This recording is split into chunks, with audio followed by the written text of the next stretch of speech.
শুভ দুপুরের শুভেচ্ছা বন্ধুরা। চলো আজকে দুপুরের থালিতে কি আছে দেখে নিই। আছে গরম ভাত, ওল ভাতে একটু সর্ষে বাটা, কাঁচা লঙ্কা, কাঁচা তেল আর নুন দিয়ে মাখা। আর পেঁপেটাকে আজকে না সেদ্ধটা এমনি দিইনি, একটু মেখে দিয়েছি।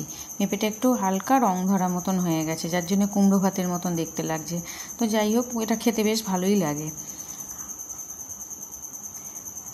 তো আর করেছি হচ্ছে বরবটি আলু পোস্ত দিয়ে ভাজা। আলুটা করি পোস্ত দিয়ে ভাজা, তো বরবটিটা দেখলাম রয়েছে অনেক দিন ধরে, ওই জন্যে করে নিলাম। তো আজকে খুব সিম্পল রান্না করেছি, কারণ তাড়াতাড়ি আজকে সব কিছু সেরে একটু বেরোবো, মানে যাবো ডাক্তারের কাছে। এই 12টার সময় ট্রেন ধরবো, যার জন্য খুব তাড়াতাড়ি মানে শর্টে যেটুকু হয় সেটুকু করে নিয়েছি।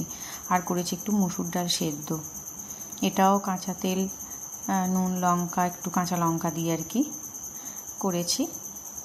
আর করেছি হচ্ছে একটু রুই মাছ আলু দিয়ে অল্প ঝোল রেখেছি, কারণ ডাল আছে, একদম অল্প একটু হালকা ঝোল রেখেছি।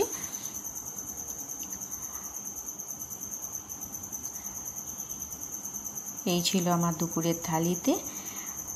তো কেমন লাগলো অবশ্যই জানিও। ভীষণই হালকা সিম্পল একটা থালি।